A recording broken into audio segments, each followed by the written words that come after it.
하나님 말씀 함께 보도록 하겠습니다. 오늘 우리가 함께 나눌 하나님 말씀은 이사야 60장 1절부터 3절까지 말씀입니다. 이사야 60장 1절부터 3절까지 말씀, 우리 다 같이 한 목소리로 말씀 함께 보도록 하겠습니다. 일어나라, 빛을 발하라. 이는 내 빛이 이르렀고 여호와의 영광이 내 위에 임하였음이니라. 보라, 어둠이 땅을 덮을 것이며 캄캄함이 만민을 가리려니와 오직 여호와께서 내 위에 임하실 것이며 그의 영광이 내 위에 나타나리니 나라들은 내 빛으로 왕들은 비치는 내 광명으로 나아오리라. 아멘. 할렐루야. 오늘 이 시간에는 일어나라, 빛을 발하라 라는 제목 가지고 우리가 함께 말씀 나눌 때에 하나님의 크신 은혜가 사랑하는 우리 화운 성도들 모두에게 풍성히 임하기를 주님의 이름으로 축원해 드립니다. 오늘 우리가 함께 본 이 이사야 60장은 하나님의 백성들에게 하나님 당신의 약속이 얼마나 영광스럽고 분명한 것인지를 힘을 다해 격려하며 명령하는 말씀이에요. 오늘 본문 말씀을 다시 보면 일어나라, 빛을 발하라. 이는 내 빛이 이르렀고 여호와의 영광이 내 위에 임하였음이니라. 보라, 어둠이 땅을 덮을 것이며 캄캄함이 만민을 가리려니와 오직 여호와께서 내 위에 임하실 것이며 그의 영광이 내 위에 나타나리니 나라들은 내 빛으로 왕들은 비치는 내 광명으로 나아오리라.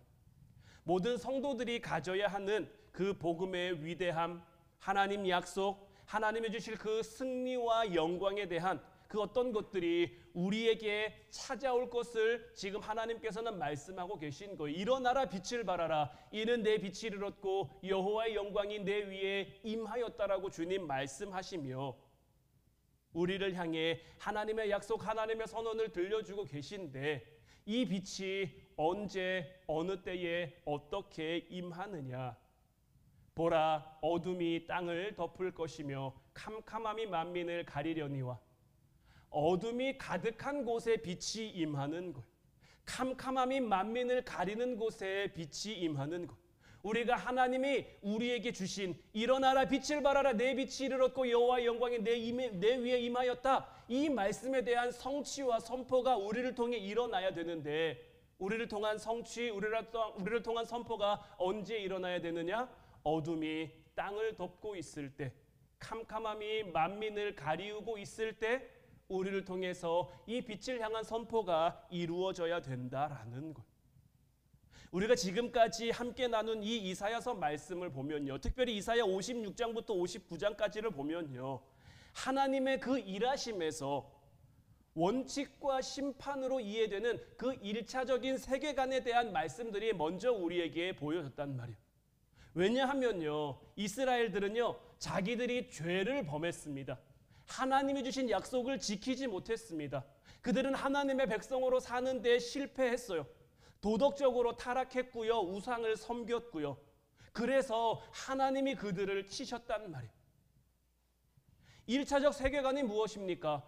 하나님의 원칙에 따라 그들의 행위대로 심판받는 게 1차적 세계관이잖아요. 이스라엘은 실패했고 이스라엘은 넘어졌고 이스라엘은 범죄했고 그러다 보니까 그들을 향한 하나님의 심판, 하나님의 징계, 이런 것들을 통해서 그들이 멸망당하는 것은 어떻게 보면 당연한 수순처럼 우리들에게 보여진단 말이에요. 그런데 어떻습니까? 그들이 바벨론 포로로 잡혀갔는데 그들의 어떤 변화, 그들의 어떤 자격을 갖춤 이런 거 하나도 없는데도 그들에게 어떤 정치력이 있는 것도 아니고 군사력이 있는 것도 아닌데 하나님은 하나님 당신의 은혜와 신실하심으로 말미암아 그들이 70년 만에 돌아올 것을 약속하셨고 그것을 실제로 이루어 가시죠. 그들은 고향으로 돌아왔는데 그들이 고향으로 돌아와서 성전을 짓고 성벽을 쌓는데 그들이 가진 걸로 합니까? 그들이 가진 걸로 하지 않아요. 그들이 귀환할 때 고레스가 성전을 지을 만한 것들을 주고요. 지금 우리가 한 주간 느헤미야의 말씀을 봤습니다마는 그 성벽을 재건함에 있어서도 아닥사스다 왕이 그 성벽을 재건하는 데 필요한 모든 것들을 느헤미야에게 지원해 준단 말이에요. 여러분들 한번 생각해 보세요. 내가 이제 망하게 한 나라예요. 내가 이제 다스려야 될 나라예요. 그런데 그 나라가 재건하는데 그 나라가 아낌없는 지원을 해준다? 사람도 보내주고 돈도 보내주고 필요한 것도 보내준다? 이것은 어떤 이 세계적인 상식과 세계적인 이해로는 납득할 수 있는 부분이 아닌 거예요. 할 수만 있는 대로 그들이 우리의 백성이 되도록, 우리의 도시, 우리의 나라가 되도록 정복한 나라는 힘써야 되는데 오히려 거꾸로의 모습이 나타나고 있는 거죠. 이것은 분명히 우리가 살고 있는 이 세계와 하나님의 통치가 어떤 원칙과 심판으로만 이루어지는 것이 아니라 하나님의 신실하심과 하나님이 우리에게 주신 그 약속과 하나님 의지에 따른 구원과 은혜로 이루어진다는 것을 우리가 알 수 있는 거죠. 그들이 회복될 만한 어떤 근거를 마련하지 못했는데도, 그들이 돌아올 만한 어떤 조건을 갖추지 못했는데도 하나님이 그냥 그들을 구원하시는 거예요. 그들에게 은혜를 부어주시는 거예요. 그런 은혜가 그들에게 임했고 그런 그 구원이 그들에게 임해서 그들이 돌아왔잖아요. 고향으로 돌아왔잖아요. 그들이 돌아온 것은요, 분명히 하나님의 약속이 성취된 곳이란 말이에요. 그런데 그들이 막상 고향으로 돌아오니까 어떻습니까? 이제 우리가 다시 돌아가는구나, 이제 우리가 다시 회복되는구나, 부푼 소망과 기대를 가지고 고향으로 돌아왔는데 그들이 고향에 돌아와서 마주한 것은 힘들고 어렵고 곤고한 자리였단 말이에요. 땅은 황폐해졌죠. 흉년이 들어서 기근은 심하죠. 예루살렘을 재건하는 성벽을 짓는 것도, 성벽을 재건하는 것도 힘들고 고되죠. 70년 동안 그들이 포로로 가 있는 동안 그 땅에 이미 들어와 살고 있던 이주민들도 있었죠. 주변 이방 나라들도 예루살렘이 어떻게든 일어서 보려고 하는데 그것을 가만 내버려 두지 않죠. 이러한 현실 가운데 그들이 하루하루의 삶을 살다가 보니까 실망하고 낙심하고 실족하고 그러다 보니까 거의 체념하는 수준에까지 이르게 되는 거예요. 말라기 선지자가 그들을 향해 증언하는 것처럼 모두가 신앙에 대한 자신감이 없어지는 거예요. 하나님이 계시다고 말하는데, 하나님이 살아있다라고 말하는데 그들의 삶 가운데 하나님의 능력을, 하나님의 함께하심을 기대하는 것은 요만큼도 없는 것이고, 늘 힘들고 늘 어려우니까 인생에 대한 소망도 없고 어떻게 살아가야 될지에 대한 의지도 없고, 그래서 원망만 가득하고 불평만 가득한 그런 나라, 그런 백성들이 되어버렸단 말이에요. 이러한 장면들을 보면서요, 하나님은 도대체 이런 곳에서 무엇을 하시려고 할까? 그들을 구원하시겠다고 하셨으면, 그들을 회복시키겠다고 하셨으면 그들이 잘 일어설 수 있도록, 그들이 잘 살아갈 수 있도록 이왕 에스라를 통해서 귀환하고, 스룹바벨을 통해 귀환하고, 느헤미야를 통해 귀환해서 성전도 짓고 성벽도 쌓고 예루살렘이 재건되게 하셨으면 강한 나라, 다윗 때처럼 강한 나라, 견고한 나라, 든든한 나라, 그런 나라로 만들어주시면 얼마나 좋을까요? 그러면 그 나라 안을 살아가면서 그들이 신이 나서 하나님을 찬양하고 하나님을 예배하지 않을까요? 그러나 하나님은 그렇게 하지 않는단 말이에요. 이것이 우리에게도 드는 현실적인 질문이자 현실적인 물음표가 되는 거예요. 왜냐하면 이러한 사실이, 이러한 현실이 이스라엘의 역사이기도 하지만 오늘을 살아가고 있는 우리의 현실도 되기 때문인 거예요. 우리에게도요, 예수님을 믿는 소망, 예수님을 믿는 감격도 있습니다. 예수님이 주신 은혜도 있어요. 하나님 나라에 대한 소망도 기대도 있어요. 그런데 어떻습니까? 시간이 지남에 따라 변하지 않는 내 삶이, 달라지지 않는 내 삶이, 내 가정이, 내 자녀들이, 내 배우자가, 내가 살아가는 삶의 환경들이 달라지지 않는 것 같고 변화되지 않는 것 같고 그런 모습이 지속됨에 따라 내 믿음이 약해져서 걱정과 염려로 가득한 그런 모습이 우리를 통해서 나타날 때가 있지 않습니까? 이런 고난 속에서 하나님이 은혜를 베푸신다는 거 알겠어요. 이런 고난 속에서 하나님이 우리에게 은혜 주신다는 거 알겠는데 하나님이 일하시는 방법이 때로는 우리 마음에 들지 않는 거죠. 왜냐하면 우리가 소원하는 것들이 아직 응답받지 못했으니까요. 여전한 의심, 여전한 걱정, 그렇다고 도망갈 수도 없는 그 현실과 마주하며 우리도 우리의 삶을 살아갈 수밖에 없기 때문에 하나님이 구원하실 것이다라는 것을 기대하고 소망하지만 그냥 막연히 언젠간 되겠지, 언젠간 이루어지겠지, 이런 마음으로 살아가는 모습들이 우리에게서 나타날 때가 있단 말이에요. 이런 차원에서 우리가 이 이사야 60장을 보면요, 이 앞장에 나와 있던 내용들과 연계해서 이 이사야 60장을 보면요, 이 이사야 60장은 참으로 뜬금없는 내용이라고밖에 할 수 없는 거예요. 이들이 여전히 힘들어요. 여전히 어려워요. 하나님의 약속, 하나님의 구원이 성취됐는데도 어려워요. 그런데 갑자기 일어나래요. 빛을 발하래요. 하나님의 빛이 임했고 하나님의 영광이 그들 위에 임했대요. 나라들은 내 빛으로, 왕들은 내 비치는 광명으로 나아온대요. 어떻게요? 어떻게 이럴 수 있느냐? 이런 의문, 이런 물음표가 그 시대를 살아가던 이스라엘 백성들에게도, 오늘을 살아가는 우리들에게도 던져질 수밖에 없는데, 이 질문, 이 물음표에 대한 해답을 우리는 로마서 8장을 통해 찾을 수가 있는 거예요. 로마서 8장 1절로 2절 말씀을 보면, 그러므로 이제 그리스도 예수 안에 있는 자에게는 결코 정죄함이 없나니 이는 그리스도 예수 안에 있는 생명의 성령의 법이 죄와 사망의 법에서 너를 해방하였습니다. 자, 우리가 사는 이 세상은요, 죄와 사망의 법이 가득한 세상입니다. 그런데 이 죄와 사망이 가득한 그 세상 가운데 생명의 성령의 법이 들어온 거예요. 생명의 성령의 법이 들어온 이유는 뭐냐? 우리가 우리 스스로 죄와 사망의 법을 이겨낼 수가 없기 때문인 거예요. 우리가 이것을 끊을 수가 없고 우리가 이것을 막을 수가 없는 거예요. 로마서 7장 마지막을 보면요, 사도 바울이 뭐라고 고백하냐면요, 오호라 나는 곤고한 사람이로다. 이 사망의 몸에서 누가 나를 건져내랴. 내가 마음으로는 하나님의 법을 따르기를 원하는데 내 육신은 자꾸 세상의 법을 향해 간다라는 거죠. 우리의 힘으로는, 우리의 능력으로는 이 죄와 사망의 법을 끊어낼 수가 없는 거예요. 그래서 하나님이 생명의 성령의 법을 그 죄와 사망으로 가득한 세상 가운데 집어넣으신 거란 말이에요. 우리가 선을 알아도요, 마음으로는 원해도요, 육신이 약하기 때문에 늘 넘어지고 늘 실족한단 말이에요. 그런데 여기에 하나님의 예수 그리스도로 말미암아 생명의 성령의 법을 주셨어요. 그렇기 때문에 예수님 안에 있으면 이제 이야기가 달라지는 거예요.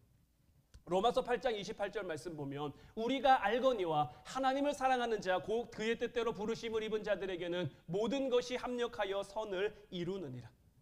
우리가 믿는 일에서 가장 놀라운 기적은 뭐냐면요, 우리가 특별히 잘한 게 없는데도요, 우리가 특별히 하나님 앞에 좋은 것 없고 뛰어난 것 없고, 그런데 오히려 잘못했고 실수했고 넘어졌는데 그럼에도 불구하고 하나님은 거기에 하나님의 은혜를 담아내신다라는 사실이. 세상은 이긴 것에도 사망으로 귀속됩니다. 세상은 물질이 많으면, 건강을 지키면, 명예가 많으면, 권력을 잡으면, 여러 가지로 다 잘 되면 세상에선 최고라고 얘기하지만 그 최고라고 말하는 것의 끝은 다 무엇입니까? 결국은 다 죽음이에요. 죽음. 과거에 진시황이라는 사람이 영원히 오래 살고 싶어서 불사의 비약을 만들려고 온갖 노력을 다 했죠. 만들었습니까? 못 만들었단 말이에요.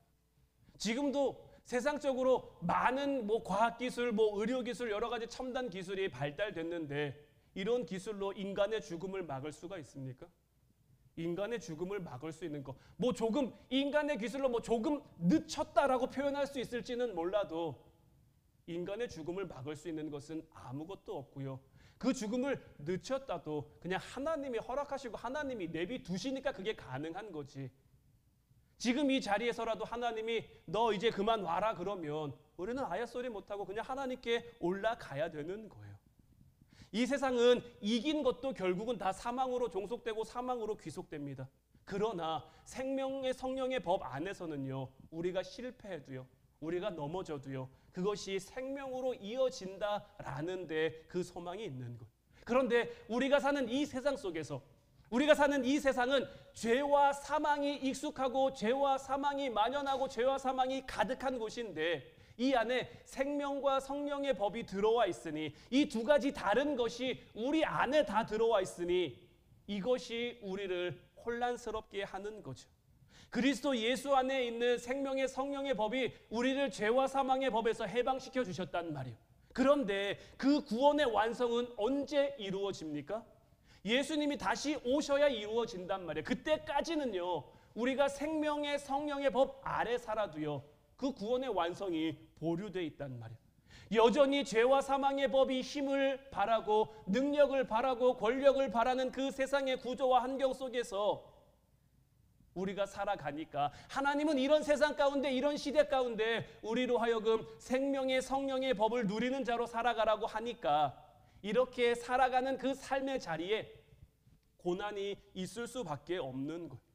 로마서 8장 14절부터 18절까지 말씀 보면요, 무릇 하나님의 영으로 인도함을 받는 사람은 곧 하나님의 아들이라. 너희는 다시 무서워하는 종의 영을 받지 아니하고 양자의 영을 받았으므로 우리가 아빠 아버지라고 부르짖느니라. 성령이 친히 우리의 영과 더불어 우리가 하나님의 자녀인 것을 증언하시나니 자녀이면 또한 상속자 곧 하나님의 상속자요 그리스도와 함께한 상속자니 우리가 그와 함께 영광을 받기 위하여 고난도 함께 받아야 할 것이니라. 생각하건대 현재의 고난은 장차 우리에게 나타날 영광과 비교할 수 없도다. 사도 바울이 고백하는 게 무엇을 고백하냐면 이 고난이라고 하는 것은요, 없어야 될 것이 있는 것도 아니고요, 우리의 믿음이 부족하기 때문에 생기는 것도 아니에요.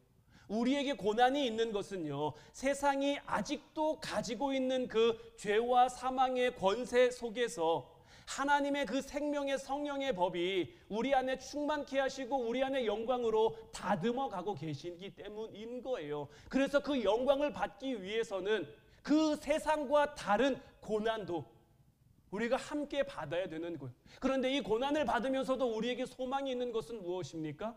현재의 고난은 장차 우리에게 나타날 영광과 비교할 수가 없는 것이기 때문이에요. 우리가 이걸 바라보면요, 힘들어도 이 길을 걸어가는 거예요. 우리가 이 영광을 소망하고 기대하면요, 어려워도 이 고난을 감내하는 거예요. 이것을 바라보니까요, 이것을 깨달으니까요. 여러분들, 학생들이 열심히 초등학교 6년, 중학교 3년, 고등학교 3년 공부합니다. 왜 공부하죠? 대학 가려고요. 우리나라는 수능시험이라는 그 제도가 있으니까요, 그 수능시험을 잘 보려면 열심히 공부해야 되잖아요. 근데 여러분들, 공부하는 게 쉬운가요? 어려운가요? 저는 물론 그런 일도 없습니다만은 다시 고등학교 시절로, 다시 중학교 시절로 저는 안 돌아가요. 공부하는 게 너무 싫어가지고요, 못 돌아가요. 그냥 물론 돌아갈 수 있는 것도 아닙니다만 정말 누가 돌려준다고 해도 저는 공부하기 싫어서 제가 어떻게 목사가 됐는데요, 그 길을 어떻게 다시 밟아와요? 너무 힘들고 너무 어려웠는데. 그들이 참고 인내하는 건요, 그 영광을 위해서인 거예요. 운동선수들도 열심히 훈련하죠. 열심히 연습하죠. 기술 하나를 연마하려면요, 몇 년씩 그 기술에 매달려야 된단 말이에요. 왜 매달립니까? 그 기술을 통해서 올림픽이 됐든 어떤 대회가 됐든 나가서 메달이라는 영광을 차지하기 위함인 거죠. 이 세상에서도요, 어떤 영광을 기대하고 영광을 얻고 싶으면요, 그에 따르는 고난, 훈련하는 과정이 안 힘들까요? 훈련하는 과정이 안 어려울까요? 힘들죠. 어렵죠. 고난이죠. 고생이죠. 그러나 참고 견딘단 말이에요. 메달이라는 영광을 위해. 여러분들, 금메달이 좋습니까? 하나님 나라가 좋습니까? 정말 여러분들에게 하나님 나라가 좋습니까? 금메달을 향해서도 그렇게 몇 년씩 참고 인내하고 하는데 우리는요? 우리는 어떻게 해야 될까요? 하나님 나라를 정말 우리가 소망하며 살아간다면, 하나님 나라를 우리가 정말 믿고 기대하고 살아간다면 얼마든지 이 땅에서의 삶을 참고 견딜 수가 있는 거예요. 근데 이게 잘 안 되는 게 무엇입니까? 하나님 나라에 대한 믿음이 약하니까요. 내가 하나님 나라 알아요. 모르는 거 아니에요. 하나님 나라 알지만 믿음은 아는 데서 그치는 게 아니에요. 믿어져야 되는 거예요. 믿어져야 그 길을 걸어갈 수 있는 거예요. 예수님의 제자들이요, 예수님과 함께 공생의 사역을 하는 동안 하나님 나라를 몰랐습니까? 하나님 나라의 영광을 몰랐습니까? 알았어요. 아는데도요, 예수님이 잡히시던 날 밤에 뿔뿔이 도망가요. 왜 그렇습니까? 아직 하나님의 영광을 그들이 온전히 모르니까요. 그런데 후에 그들에게 성령이 임하고 나니까 이제 그것을 알고 그것을 확실히 붙잡은 거죠. 배우고 확신한 일에 그들이 거하니까 그 나라에 가기 위해, 그 나라를 소망하기 위해 어떤 삶의 환경, 어떤 삶의 모습이 다가온다고 할지라도 그것을 인내하고 그것을 견딜 수가 있는 거죠. 에베소서 4장 22절부터 24절까지 말씀을 보면요, 너희는 유혹의 욕심을 따라 썩어져가는 구습을 따르는 옛사람을 벗어버리고 오직 너희의 심령이 새롭게 되어 하나님을 따라 의와 진리의 거룩함으로 지으심을 받은 새 사람을 입으라라고 했단 말이에요.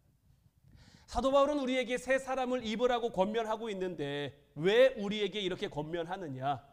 우리가 생명의 성령의 법 아래 이제 속해 있지만 여전히 우리는 새 사람을 입을 수도 옛 사람을 입을 수도 있기 때문인 거예요.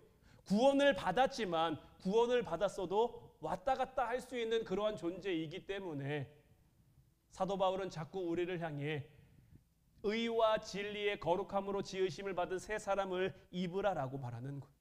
우리가 신앙생활한다라는 것이 옛 사람을 자꾸만 벗어버리고 새 사람으로 사는 것이고 예수님에게 배운 그 삶의 모습으로 살아가는 것이라는 것을 알죠. 알지만 잘 안 되는 것. 이것이 늘 우리의 딜레마인 거잖아요. 은혜 받았어요. 은혜 받은 삶으로 계속 살고 싶어요. 하나님이 믿음 주셔서 믿음의 삶을 계속 살고 싶지만 때로는 흔들리고 때로는 넘어지고 때로는 고민하고 때로는 방황하는 것. 이것이 우리의 딜레마인데 이를 향한 주님의 말씀은 뭐냐면 로마서 8장 31절부터 45절까지 좀 긴 말씀입니다만은 이 말씀이 어떤 내용이냐면요, 예수님이 유대인들과 논쟁을 벌이세요. 어떤 주제를 가지고 논쟁을 벌이냐면 예수님이 그들을 향해 뭘 말씀하셨냐면 진리를 알지니 진리가 너희를 자유롭게 하리라 라는 32절 말씀을 그들에게 던졌단 말이에요. 그러니 그들이 뭐라고 대답하냐면 우리가 아브라함의 자손이고 남의 종이 된 적이 없는데 우리가 종이 아닌데 왜 자유롭게 되라고 말하느냐, 우리는 이미 자유를 누리고 있다, 이렇게 이야기를 하는 거예요. 그러니까 예수님께서는 너희가 죄를 짓는 것을 보니까, 너희가 죄 가운데 살아가는 것을 보니까 너희는 자유롭다고 생각할지 몰라도 너희는 죄의 종이다라고 이야기를 하는 거예요. 그러니까 유대인들은 또 아니다, 우리는 아브라함의 자손이다, 우리가 아브라함의 자손인데 왜 우리를 향해 죄의 종, 죄에 매여 있다고 얘기를 하느냐. 그러니까 또 예수님이 뭐라고 말씀하시냐면 너희가 어떻게 아브라함의 자손이냐, 아브라함이 나를 봤다면 아브라함은 내 말대로 했을 건데 너희가 그의 자녀라고 하면, 너희 그 자손이라고 하면 내 말을 따라야 될 건데 너희는 왜 말을 따르지 않느냐. 하나님이 아브라함을 보내신 것처럼 하나님이 나를 보내셨고, 하나님의 말을 따르는 것, 하나님의 뜻을 따르는 것은 뭐냐면 나를 사랑하는 거다. 그리고 너희가 나를 사랑하면 내 말을 들을 거다. 그러나 너희가 내 말을 듣지 않는다. 왜 말을 듣지 않느냐? 너희가 지금 마귀에게 속해 있기 때문에, 너희는 지금 너희의 욕심대로 살고 있기 때문에 지금 이렇게 됐다라고 예수님과 유대인이 서로 논쟁을 펼치고 있단 말이에요. 이 말씀에 나오는 단어들, 제가 노란색으로 좀 표시해 놓은 것들을 보면요, 진리라는 단어, 자유라는 단어. 진리는 뭐고 자유는 무엇입니까? 자유는요, 우리가 진리를 향해 나아갈 수 있게 하는 것, 우리 스스로가 나아갈 수 있게 하는 것. 사람은 저마다요 옳다고 생각하는 것들이 있어요. 그리고 자기가 옳다고 생각하는 것을 향해 나아가요. 자기 뜻대로, 자기 마음대로. 이 자기가 옳다라고 생각하는 것에 꽂히면요, 다른 사람들이 아무리 뭐라고 해도 그 얘기가 귀에 들어오지 않아요. 그냥 내가 지금 꽂힌 걸 향해 나아간단 말이에요. 자유와 진리는 이런 거예요. 그런데 예수님은 그들을 향해 종이라고 하셨단 말이에요. 그런데 그들은 아브라함의 자손이라고 하는 거죠. 아브라함의 자손이라는 건 뭡니까? 이들에게 아브라함은요, 이들의 나라, 이들의 민족을 허락한 하나님의 자손인 거예요. 하나님이 택하신 자인 거예요. 그래서 그들은 계속해서 하나님을 고백할 때 아브라함의 하나님, 이삭의 하나님, 야곱의 하나님이라고 이야기하는 것이 아브라함을 통해서 우리 민족, 우리 나라가 이루어졌다라는 거죠. 하나님이 아브라함을 택하셨고 하나님이 구별하셨듯이 우리를 택하셨고 우리를 구별하셨다라는 거예요. 그럼 그들이 아브라함의 자손으로 살아간다라는 것은 따지고 보면 아브라함의 뜻을 이어 살아간다라는 거예요. 아브라함은 어떤 삶을 살았습니까? 하나님 말씀에 순종하는 삶을 살았단 말이에요. 내가 너에게 보여줄 땅으로 가라 했을 때 갔고요. 이삭을 바쳐라 했을 때 바쳤고요. 그렇게 자기 생각에 이해되지 않아도 납득되지 않아도 하나님의 뜻을 따르는 삶을 살았는데 지금 유대인들은 그런 삶을 살지 못하는 거죠. 그러니 하나님은 그들을 향해 너희가 죄의 종이다. 왜냐하면 하나님 뜻대로 죄라는 게 뭡니까? 하나님과 다른 방향으로 가는 거잖아요. 그들이 뭔가 대단히 도덕적으로 윤리적으로 큰 죄를 지어서가 아니라 하나님이 아닌 다른 곳으로 가고 있으니까 죄에 매여 있는 죄의 종이라고 예수님께서는 그들을 향해 그렇게 표현하시는 거예요. 그러면서 너희가 이제라도 하나님의 뜻, 정말 너희가 이야기하는 아브라함의 자손으로 살아가려면 하나님을 사랑해야 되는데 하나님을 사랑하는 건 뭐다? 하나님이 보내신 나를 사랑하는 거고 나를 사랑하는 것은 하나님이 나를 통해 주신 내 말을 듣고 지키는 거다. 그런데 이들은 뭐합니까? 그렇게 하지 않는 거예요. 왜냐하면 하나님 말씀을 따르는 것보다 자기 욕심대로 살아가는 게 더 좋거든요. 고르반 여러분들에게 몇 번 말씀드렸죠. 하나님께서 십계명을 통해 그들이 자랑하고 그들이 늘 얘기하는 율법으로 가장 대표 계명으로 부모를 공경하라고 말씀하셨는데 그들이 그들 스스로 고르반이라는 걸 만들죠. 고르반이라는 게 뭡니까? 부모를 나에게 어떤 게 물질이 이만큼 있어요. 요걸 향해서 요것은 고르반입니다라고 지정하는 거예요. 그럼 요건 뭐냐면 하나님께 드린 바 되었다라는 거예요. 그러니까 이것은 내가 다른 데 쓸 수 있지 않고 하나님의 영광을 위해 사용하는 겁니다라고 실제로 드리지도 않고 이렇게 지정만 해놓는 거예요.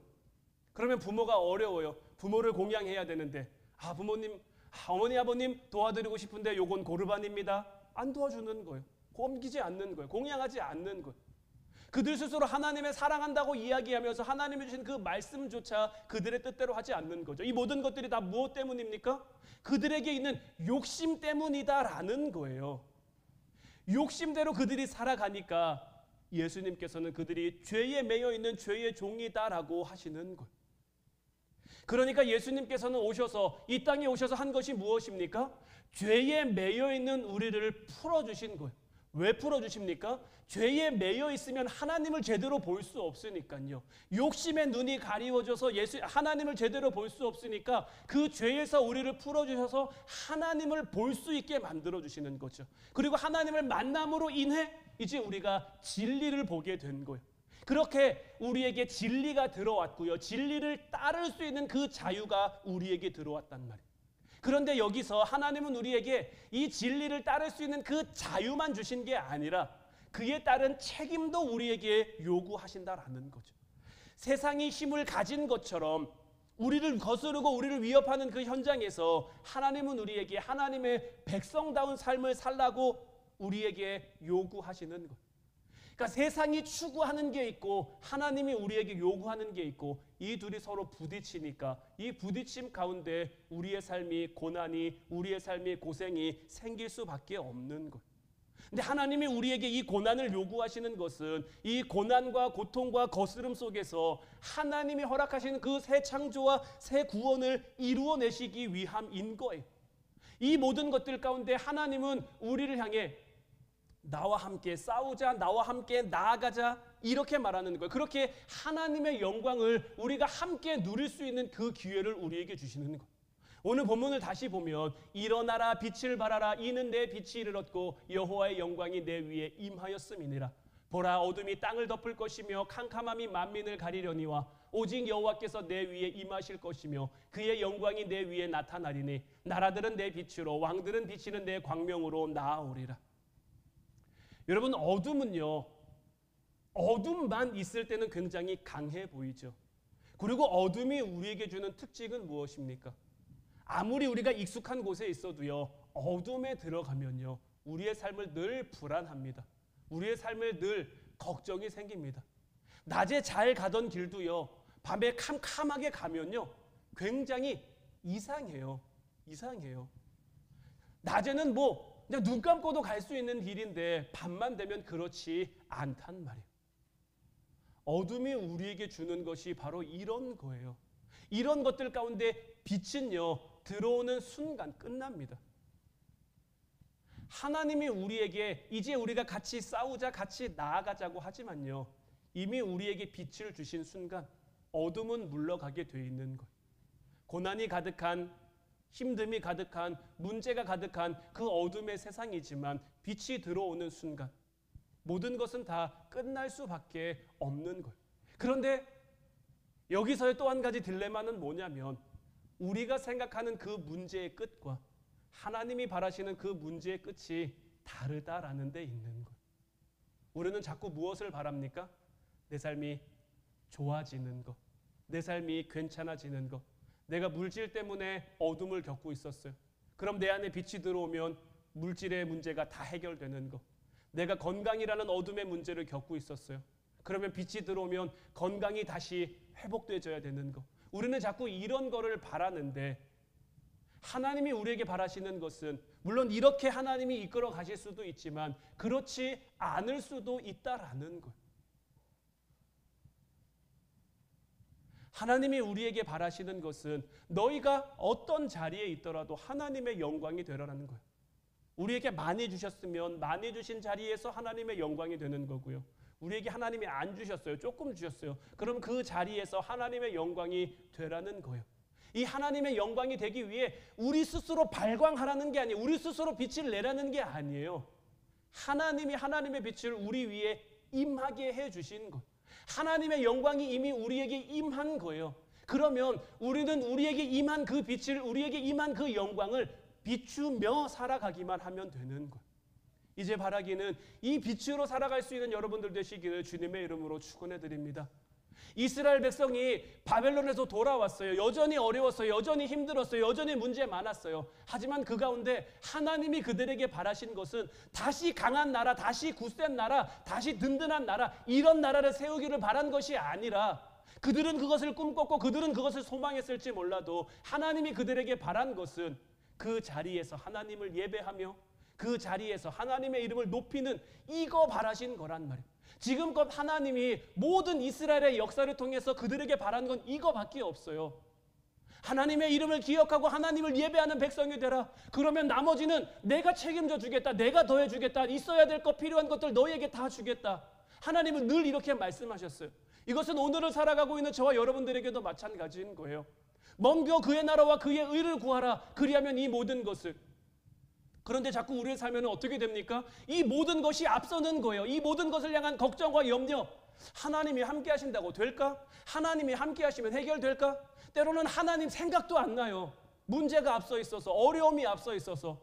그런데 하나님이 우리에게 바라시고 하나님이 우리에게 요구하신 것은 하나님이 빛이 너에게 임했으니, 하나님의 영광이 내 위에 임했으니 너의 삶의 자리에서 힘들지 몰라도, 어려울지 몰라도 하나님을 예배하는, 하나님을 기억하는, 하나님을 함께, 하나님을 향해 나아가는 그 모습으로 서라는 거예요. 그러면 어둠은 빛이 임하면 물러가죠. 캄캄함은 빛이 임하면 물러나죠. 그래서 나라들은 내 빛으로, 왕들은 비치는 내 광명으로 나오게 된다라는 거예요. 빛은 어둠이 가득하면 어둠이 강하면 강할수록요, 빛은 더 강한 힘을 낼 수가 있는 거예요. 그리고 이 빛이 우리에게서 나는 빛이라면 문제가 있을 수도 있지만 때로는 우리가 약하면 약한 빛, 우리가 강하면 강한 빛 이렇게 될 수도 있잖아요. 하지만 이 빛은 하나님이 구원을 베품에 있어서, 하나님이 은혜를 베품에 있어서 이스라엘이 자격을 갖추지 않아도, 조건을 갖추지 않아도 하나님이 임하게 하셨던 것처럼 우리를 향해서도 마찬가지인 거예요. 우리가 한 주간 동안 가정을 위해서 특별 기도회를 했죠. 믿지 않는 가족들을 위해서. 그들의 때가 언제인지는 우리는 알 수 없습니다만은 하나님의 빛만 그들에게 임하면 그냥 다 끝나는 거예요. 우리의 가정을 향한 문제, 하나님의 빛이 임하면 그냥 다 끝나는 거예요. 왜냐하면 그것을 바라볼 수 있는 우리의 시선이 달라지니까요. 우리의 생각이 달라지니까요. 이제 할 수만 있는 대로 이것을 온전히 믿을 수 있는 여러분들 되시기를 주님의 이름으로 축원해 드립니다. 이것을 믿음으로, 믿음 가운데 나아갈 수 있는 여러분들 되시기를 주님의 이름으로 축원해 드립니다. 이미 빛은 우리에게 임했고요, 하나님의 영광은 우리에게 임했어요. 이 빛으로, 이 영광으로 나아가는 저와 여러분들 될 수 있기를 주님의 이름으로 축원해 드립니다. 기도하겠습니다.